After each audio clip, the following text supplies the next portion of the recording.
Hey YouTube, it's your regular Joe Justin here, back to give you another quick video on how to disassemble an AR-15. If you like the video, please subscribe or just like it, and I'll try to bring you more videos. Alright, so we're back to here to disassemble an AR-15. If you want a more comprehensive video on how to clean it also, leave a comment below. And I can try to accommodate that. I'll put a movie together, a video together to show you how to clean it and disassemble it. But this is just going to be a quick down and dirty on the parts and how to take it apart and put it back together. Alright, so on just about every model, I don't know any models that it isn't this way, so this should be pretty much cover everything. There's these two pins, front and rear, that are what hold the lower and the upper receiver together. And basically you start the way I like to do it, and you just push this pin in right here in the back, and you can pull it out the other side. As you can see, it's popped up here on this side, and you pull it out all the way through. And then at that point you can separate the upper and the lower halves. You don't necessarily have to completely separate them by popping this pin, but it makes it easier for cleaning. That way you don't have the lower half fumbling around and all that. So this is what they call the lower receiver. It houses your magazine well and your trigger assembly, along with your buffer tube and buffer spring and your stock. So we'll put that aside for now. Next thing you want to do, here's your latch, your charging handle latch. You'll pull that, grab your bolt, and you can pull that out. We'll set that aside for now. And then, as you can see in here, you may not be able to see it, but you slide this charging handle along in here, and there's a gap in which you can slide it out of.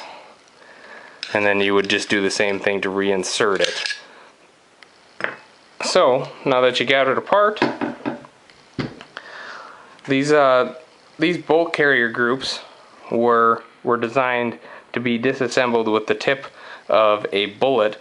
So you can take a tip of a bullet and shove it in here and grab the retaining pin. But mine's pretty well oiled, so I can just grab it with the tips of my fingers. This is what's called the retaining pin. It holds the firing pin inside the bolt carrier group. You just give it a little tap like that, and the firing pin will come out.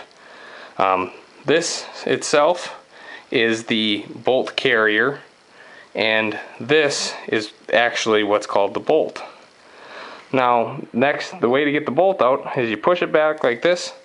This piece here that I'm grabbing now with my fingers is called the cam pin.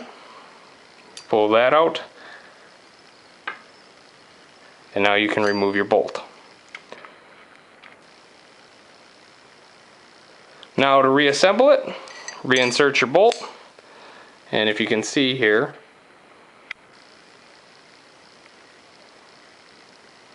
you would align this hole here with the top of this hole so that you could reinsert the cam pin.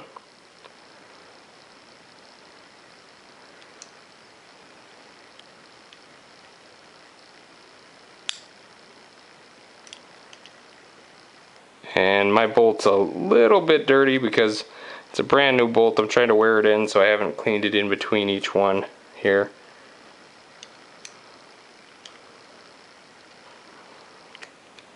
So now that I've got it in the hole, I turn it to the side like this, and I'm going to pull my bolt forward. That allows it to be reinserted back in with the... Now, drop the fire pin back in here, just like that. It'll slide back in. You take your retaining pin and put it back in the hole that we removed it from.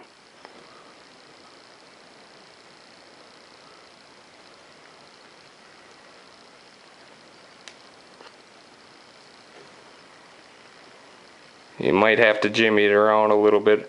Mine is pretty new, so... Alright, sorry about that. I've got a brand new cam pin, so it's kind of a pain in the butt to get back in when they're got so much spring left in them. So after getting your cam pin in, it's as simple as just pushing it back in that way. You're going to take your charging handle and reinsert it back in there. You see these two kind of lugs, these prominent lugs on either side. I don't know if you'd call them lugs, but you just kind of want to take them along here, along the base here. Just slide it until you find the indentation, and then at that point you're going to slide it into that upper portion of the receiver. Now you want to leave it out just enough so that you can take the bolt and put the gas key on the underside of the charging handle, and then you would be able to slide both of them back in like so. Just in case you guys ever want to get some good lube, between this fire clean, it's a great cleaner and lubricant. It's pretty expensive for these little bitty bottles. It's made in the US, but it's a great lube. I use it for just lube. I also use CLP, and I like to put a little bit of high temp wheel bearing grease on my bolt carrier group also. Some people would disagree with that. So to start reassembly, you just want to line up the upper receiver with the lower receiver, these holes here that we started out with. And I always like to put the front one in first. It's just a matter of getting it in the hole here. Once you do that, the back will snap in fairly easy. And that is how you disassemble and reassemble an AR-15. Thanks again for watching For Joe by a Joe. Please subscribe and like the video if you like the video. If you got any comments, leave them below. And we'll see you next time.